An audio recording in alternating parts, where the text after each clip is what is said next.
ආයුබෝවන්. අද අපි කතා කරන්න යන්නේ බොහොම සංවේදී මාතෘකාවක් සම්බන්ධයෙන්. ඔබගේ අවසරයකින් තොරව යම්කිසි කෙනෙක් ඔබගේ වීඩියෝවක් හෝ ඡායාරූපයක් අන්තර්ජාලයට මුදා හැරියහොත් හෝ ඒවා අන්තර්ජාලයට මුදා හරිනවා කියා ඔබව බ්ලැක්මේල් කළොත් ඒ වගේ අවස්ථාවක ඔබ මොකද කළ යුත්තේ? ඒ පිළිබඳවයි අද අපි කතා කරන්නේ. අපි දන්නවා මේ වගේ වෙලාවක පළ වෙන ප්‍රධාන දේ තමයි කෙනෙක් අනවශ්‍ය ලෙස බිය වෙනවා ඒකම අනවශ්‍ය ලෙස මානසිකව කඩා වැටෙනවා.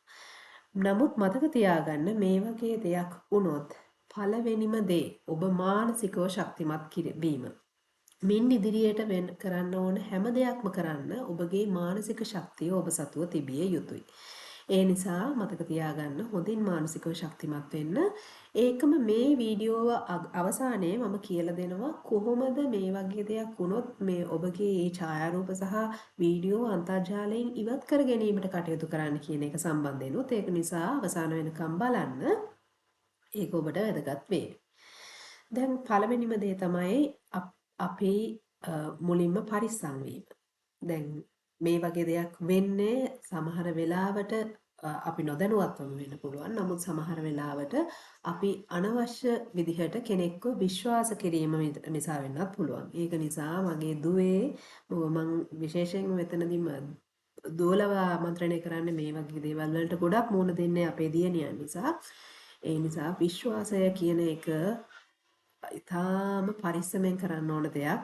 කිසිම කෙනෙක්ව විශ්වාස කරන්න එපා කසාද බඳිනකම්. ඒ නිසා පළවෙනියටම ඔබ පරිස්සම් වෙන්න. නමුත් අපි හිතමු ඔබේ අන්දාදරය නිසා හෝ එහෙම නැත්තම් ඔබ නොදැනුවත්වම සමහර ලාවට ඔබ නොදැනුවත්ව ඔබගේ ඇඳුම් මාරු කිරීමේ කරන ඡායාරූපයක් කෙනෙක් අනවසරයෙන් ගත්තා වෙන්න පුළුවන් හිඩන් කැමරා එකකින්. ඒ වගේ අවස්ථාවක ඔබට ඒ වගේ වීඩියෝ හෝ ඡායාරූපේවල ඔබ බ්ලැක්මේල් කරන්න කෙනෙක් උත්සාහ කළොත් බය වෙන්න එපා. මේ වගේ වෙලාවක බ්ලැක්මේල් කරන කෙනා මුදල් ඉල්ලනවා නම් හෝ වෙනත් යමක් ඔබට කරන්න කියනවා නම් කිසිසේත් මේ දේවල් කරන්න යන්න එපා. මොකද ඒකේ ඉවරයක් වෙන්නේ නැහැ. ඔබ අන්තිමට නතර වෙන්නේ මහා අවුල් ජාලයක ඒ වගේ දේවල් කරන්න ගියොත්. ඒ නිසා පළවෙනි දේ ඒ දේවල් කෙලිම ප්‍රතික්ෂේප කරන්න හෝ නොකර ඉන්න. ඒ එන ෆෝන් කෝල්ස් වල ෆෝන් නම්බර්ස් හෝ ඊමේල්ස් ඔබ කොහේ හරි සටහන් කර තියාගන්න. ඒකම තිර පිටපත් නැත්නම් ස්ක්‍රීන්ෂොට්ස් අරගන්න. ඒ වෙලාවෙම ඔබ ඒකට අදාළ ආයතනයකට එය දැනුම් දිය යුතුයි. මම කියන්නම් ඒ ආයතන මොනවද කියන එක සම්බන්ධයෙන්. එහෙම නැතුව අපි බ්ලැක්මේල් නොකර හෝ ඔබ නොදැනුවත්වම කෙලින්ම අන්තර්ජාලයට ඔබගේ වීඩියෝවක් හෝ ෆොටෝවක් මුදා හැරියා වෙන්න පුළුවන්. ඔබ සමග තියෙන තරහකට, ඉරිසියාවකට හෝ ඔබ නැත්නම් ඔබ ලබා ගැනීමට නොහැකි වීම නිසා මේ වගේ හේතුවක් නිසා.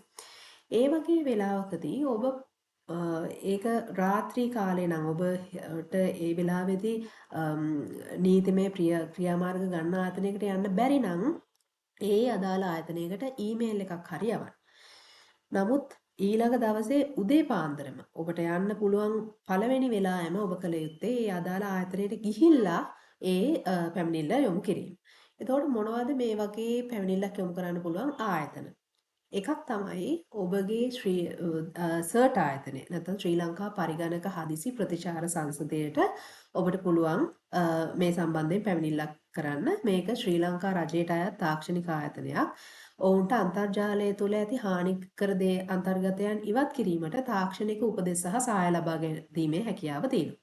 නමුත් සර්ට් ආයතනයට මේක ගෙනියන්න සාමාන්‍ය ඊට කලින් මම හිතන්නේ ඔබ සයිබර් ක්‍රයිම් එකට එකේ පැමිණිල්ලක් කිරීමට ඔවුන් අවවාද දෙනවා බොහෝ වෙලාවල් වලදී.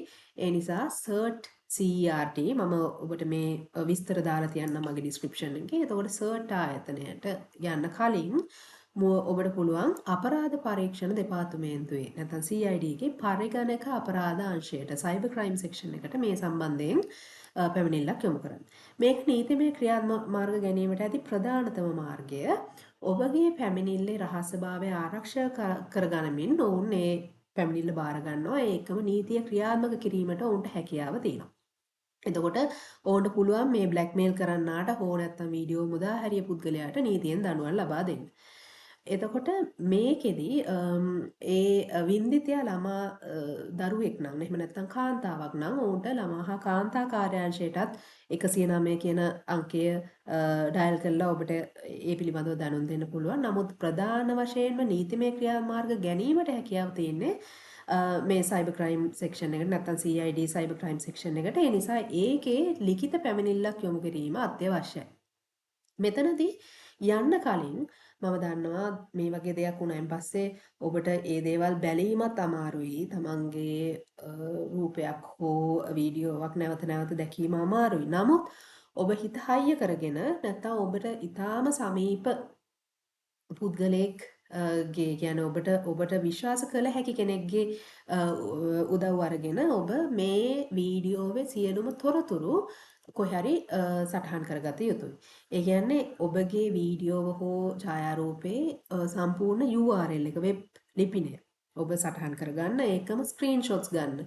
ඒකෙත් වීඩියෝවක් නම් දැන් 5-6කින්වත් අඩුම තරමේ ස්ක්‍රීන්ෂොට්ස් ලබා ගැනීම අවශ්‍යයි.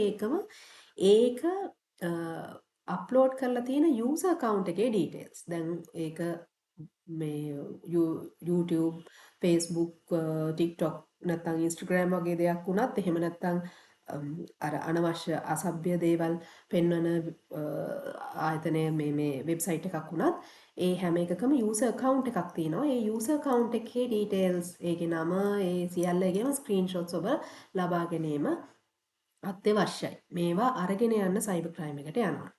දැන් මෙතනදී මම කියන්න ඕනේ ඔබට මේක දැනගත්තයින් පස්සේ අපේ සමාජයේ අවාසනාවකට ශ්‍රී ලංකාව වගේ සමාජයන් වල තාමත් අපි දකිනවා මෙතනදී වැරද්ද කළේ කවුරු වුණත් මේකේ වින්දිතයා තමයි තව තවත් මේ පල්ලෙහාට වැටෙන්නේ නැත්නම් තව තවත් දුක් වෙන්නේ ඒ කෙනාටමයි. විශේෂයෙන් එයා කාන්තාවක් නම් ඔබගේ වටේ හිටපු යාළු මිත්‍රාදීන් ඔබ දාලයයි මම කියන්නේ ඔබ බය කරන්න නෙවෙයි. නමුත් අපි අර වර්ස් කේස් සිනාරියෝ එකට ලෑස්ති වුණාම අපිට ඒ වගේ දෙයකදී අපේ හිත හයිය කරගන්න ලේසි. අපිට ශක්තිමත් වෙන්න පුළුවන්. එතකොට ඔබට නොඑක් අය hina වෙයි, ඔබට අනවශ්‍ය පීඩා කරයි, අනවශ්‍ය විදිහට මේ ඇනුම් බැනුම් කරයි. නමුත් ඒ දේවල් වලින් ඔබ වැටෙන්න එපා. මොකද ඔබේ වැරද්දක් නැහැ. ඔබගේ අවසරයකින් නෙමෙයි කෙනෙක් මේ දේවල් දාලා තියෙන්නේ. එතකොට ඔබට ඒකට කරන්න දෙයක් නැහැ. ඒ නිසා ඔබ හිත අයිය කරගන්න පළවෙනි දේ මේ කවුරු ඔබට නැති වුණා. ඔබ හිතන්න හැමදාම මිනිස්සුන්ට වැරදින්නේ බොහෝ දුරට ඒ වගේ දෙයක් කරන්නේ එක්ක ඔබ එක තියෙන ඉරිසියාවට නැත්නම් ඔබ ලබා ගැනීමට නොහැකි වීම සම්බන්ධයෙන්. ඒක නිසා හිතන්න පළ ඇතිරුකට තමයි ගල් ගහන්න මිනිස්සු කියලා හිත කොහොම හරි හයිය කරගන්න. නමුත් එහෙම නැතුව මගේ ජීවිතය මෙතනින් ඉවරයි මං ඉවරයි කියලා හිතලා ජීවිතයෙන් බන්දි ගෙවන්න නැත්නම් ජීවිතේ නැති කර ගැනීම වගේ දේවල් ගැන හිතන්නවත් එපා. මොකද ඔබගේ වැරද්දක් නැතුව ඔබ සමාජයේ එල්ල වෙන පීඩා නිසා කිසිම දෙයක් ඔබගේ ජීවිතයට නරකක් කරගත යුතු නැහැ. ඒක හොඳට මතක තියාගන්න. මේ වෙලාවේ හොඳට හිත හයිය කරගන්න. හරි. දැන් අපි කතා කළේ මේ අපිට අපේ ආරක්ෂාව වෙනුවෙන් ගන්න පුළුවන් නීතිමය ක්‍රියාමාර්ග සම්බන්ධයෙන් අපි කොහොමද මේ දේවල් අයින් කරගන්නේ? සාමාන්‍ය සර්ට් ආයතනයට ඔබට උදව් කරන්න පුළුවන් ඒකට. නමුත් ඔවුන්ටත් බොහෝ කාර්යභාරයන් තියෙනවා. ඒ නිසා ඔබගේ වීඩියෝ හැම එකක්ම කියන්නේ දැන් සමහර ලාවට එක්කෙනෙක් අප්ලෝඩ් කළායින් පස්සේ ඕක ඩවුන්ලෝඩ් කරලා රීඅප්ලෝඩ් කරන අයත් ඉන්නවා. ඒ හැම එකක්ම සැරින් සැරේ ඔවුන්ට අයින් කරන්න හැකියාව නොති වෙන්න පුළුවන්. ඒ වගේ වෙලාවක ඔබටම පුළුවන් ඔබගේ වීඩියෝ සහ මේ ඡායාරූප මෙතනින් අයින් කරන්න කියන රික්වෙස්ට් එක කරන්න. එකක් තමයි සාමාන්‍ය සමාජ මාධ්‍ය ජාලාවල YouTube, Facebook, Instagram, TikTok, Reddit මෙන්න මේ වගේ ඒවයි තියෙනවා පුද්ගලිකත්වයේ උල්ලංඝනය කරන අවසරයකින් තොරව බෙදා හරින ලද සමීප ඡායාරූප නැත්නම් අපි ඒවට කියන non consensual intimate images NCII. මේක මම දාලා තියන්නම්. ඒවා ඉවත් කිරීමට විශේෂ ක්‍රියාමාර්ගයක් තියෙනවා. එතකොට ඒ වේදිකාවේ මොකක් හරි platform එකේ තියෙනවා report කියන option එකක්.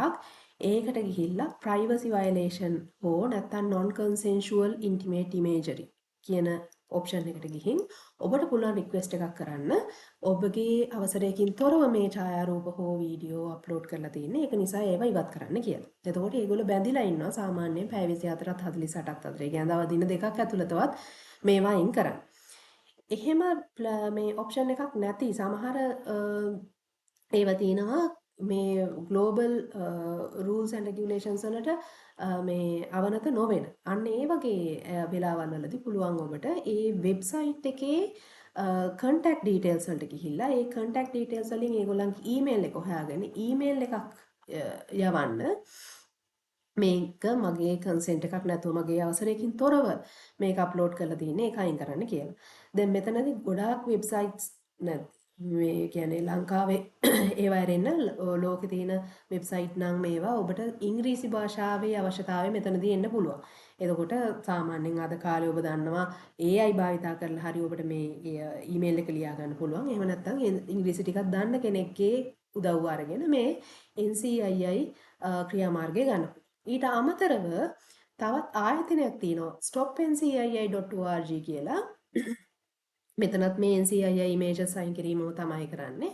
එයාලා මේ මුල් වීඩියෝ ඔබ stopncii.org වලට ගිහිල්ලා ඔබගේ මුල් වීඩියෝවේ හෝ පින්තූරේ විස්තර ලබා දුන්නායින් පස්සේ ඒ අදාළ මුල් වීඩියෝවේ හෝ පින්තූරේ hash නමින් ඩිජිටල් ඇඟිලි සලකුණක් ඒගොල්ලෝ නිර්මාණය කරලා ඒක ප්‍රධාන වේදිකාවල කියන්නේ මේට TikTok වගේ අය සමග බෙදා ගන්නවා මේ රූපේ නැවත උඩුගත කිරීමට උත්සාහ කළොත් මේ ඇඟිලි සලකුණ මගින් ඒක ස්වයංක්‍රීයව අඳුරගෙන ඒක අවහිර කරනවා.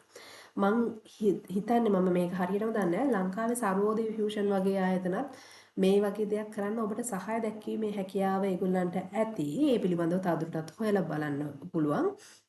නමුත් ඔබටම පුළුවන් මේ stopncii.org වලට මේක මේ රික්වෙස්ට් එක කරන්න. ඊට අමතරව DMCA නැත්නම් Digital Millennium Copyright Act කියන එක යටතේ ඔබට රික්වෙස්ට් එකක් කිරීමට හැකියාව තියෙනවා. මේක ඇත්තටම මේකටම අදාළ එකක් නෙවෙයි. මේක බුද්ධිමය දේපල අයිතිය සහ කොපිරයිට් මේ සම්බන්ධ දෙයක්. නමුත් ඔබගේ කන්සෙන්ට් එකකින් තොරව ඔබගේ ඡායාරූපයක් හෝ වීඩියෝවක් නේ උඩුගත කරලා තියෙන්නේ. ඒ නිසා ඔබට පුළුවන් මේ ඒ අදාළ සයිට් එකේ සර්ච් බටන් බාර් එකේ ගහන්න DMCA කියලා බොහෝ දුරට බොහෝ ආයතන මේ DMCA කියන මේ ඇක්ට් එකට මේ යටත් වෙන්න ඕනේ. එතකොට ඒ DMCA කියන ඔප්ෂන් එකට ගිහිල්ලා ඔබගේ ඒ අදාළ වීඩියෝ හෝ පින්තූරේ විස්තර ලබා දුන්නාම ඒ අදාළ වෙබ්සයිට් එක බැඳිලා ඉන්නවා. ඒක එතනින් ඉවත් කරලා දාන්න. ඒ සමගම තව දෙයක් තමයි මේ ඔබට පුළුවන් මේකෙන් තනිවම වුණත් සෙවුම් යන්ත්‍ර නැත්නම් Google Bing වගේ වෙබ් අඩවි වලින් ඔබගේ ඡායාරූපය හෝ වීඩියෝව මිනිසුන්ට සෙවීම මගින් ලබා ගැනීම අවහිර කරන්න. ඒ සඳහා ඔබ ඒ අදාළ Google Bing වගේ වට ගිහිල්ලා ඒකේ තියෙනවා DMCA මේ ඒකේ තියෙනවා Google removal request form අන්න ඒ වගේ removal request form එකක් තියෙනවා මේ අදාළ සෙවුම් මේ සෙවීම අපි සෙවීම් කරන වෙබ් අඩවි වල. එතකොට මේ removal request form එකට ඔබගේ ඒ අදාළ මේ පින්තූරේ හෝ වීඩියෝවේ විස්තර ලබා දෙන්න ඕනොත් ඒවා අයින් කරන්න ඕනේ. ඒකම ඒ අදාළ හොස්ට් නැත්නම් වීඩියෝයේ මුල් පිටපත ලෙස පවතින වෙබ් අඩවියේ සත්කාරක සමාගමට ඒක GoDaddy, Bluehost වගේ ඒවා තියෙනවානේ. ඒවටත් විධිමත් DMCA දැනුම් දීමක් කරන්න පුළුවන්. ටේක් ඩවුන් නෝටිස් එකක් යවන්න පුළුවන් මේවා අයින් කරන්න කියලා. එතකොට මේ සාමාන්‍යයෙන් DMCA කියන්නේ එක්සත් ජනපදයේ නීතියක්. නමුත් බොහෝ ගෝලීය වෙබ් අඩවි සහ සේවා සපයන්නන් ඒකට ගරු කරනවා. එතකොට ඉක්මනින් මේ දේවල් ඉවත් කරගන්න මේ DMCA කියන එකත් යූස් කරන්න පුළුවන්. බොහෝ මම වීඩියෝ දැකලා තියෙනවා. නමුත් මේ දේවල් ගැන මම කතා කරනවා දැකලා නැහැ. මම හිතනවා ඒක ඔබට අවශ්‍ය ඒ කියන්නේ ප්‍රයෝජනවත් වෙයි මේ වගේ කරදරයකට මුහුණ පෑවොත් එතකොට නීතිමය පදනම ගත්තොත් සාමාන්‍යයෙන් පරිගණක අපරාධ පනත 2007 දත්ත අනවසරයෙන් ප්‍රකාශයට පත් කිරීම සම්බන්ධයෙන් ඔබට මේකෙදි නීතිමය ක්‍රියාමාර්ග ගන්න පුළුවන්. ඒ වගේම දණ්ඩ නීති සංග්‍රහයේ බ්ලැක්මේල් කිරීමක් වගේ කළොත් කප්පම් ගැනීම නැත්නම් අපරාධමය බලහත්කාරකම් කිරීම නැත්නම් ක්‍රිමිනල් ඉන්ටිමීඩියේෂන් අන්න ඒ වගේ නීතිමය මේ ක්‍රියාමාර්ග ගන්න පුළුවන් ඇක්ට්ස් නැත්නම් පනත් අපේ ලංකාවේ තියෙනවා. ඔබට මේ පිළිබඳව තව දුරටත් විස්තර නීතිඥ මහත්මියෙක් හෝ මහත්මියකගේ ආධාරයෙන් ලබා ගන්න පුළුවන්. නමුත් අපිට මුලින්ම අවශ්‍ය කරන දේවල් ටික අපේ ආරක්ෂාව තර කර ගැනීම සහ ඒ අදාළ වීඩියෝ හෝ ඡායාරූප ඉවත් කර ගැනීමනේ. ඒකට අර මම කලින් කියපු දේවල් ඔබට කරන්න පුළුවන්.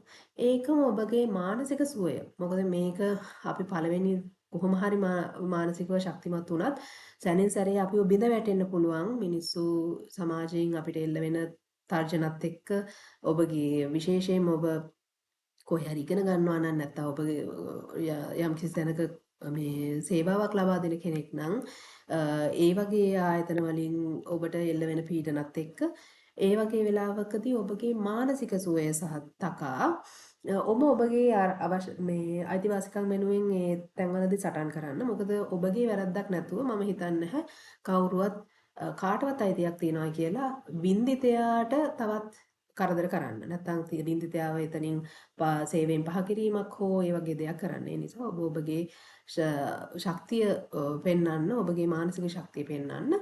මානසික සුවය සඳහා ඔබ ජාතික මානසික සෞඛ්‍ය උපකාරක සේවයට කතා කරන්න පුළුවන් 1926 මේක නොමිල් ලබා දෙන සේවයක් National Mental Health Helpline එක.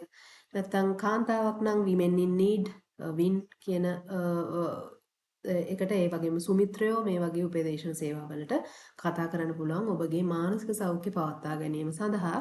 මොකද සමහර වෙලාවට නෙවෙයි ඇත්තෙම මේ වගේ දෙයක් වුණාම පළවෙනි දේ මානසිකව කඩා වැටීම. ඒක වෙන්න දෙන්න එපා. ඒකට ඔබට තනියෙන් මානසිකව ශක්තිමත් වෙන්න අමාරුයි කියලා හිතනවා නම් මේ වගේ ආයතනයක උපදේශන සේවාවක් හෝ ලබාගෙන ඔබගේ මනස ශක්තිමත් කරගන්න. මොකද ඔබ මානසිකව ශක්තිමත් වීම ඉතාම වැදගත් මේ වගේ කරදරයකින් ගොඩ එන්න. ඉතින් මම හිතනවා මේ වීඩියෝ ඔබට වැදගත් වෙන්න ඇති කියලා. ඉතින් මේක වැදගත් වීඩියෝවක් කියලා හිතනවා නම් ෂෙයා කරන්න. ඒකම සබස්ක්‍රයිබ් කරලා තියාගන්න channel එකට. මේ වගේම වැදගත් වීඩියෝකින් ආයෙත් අපි හමු.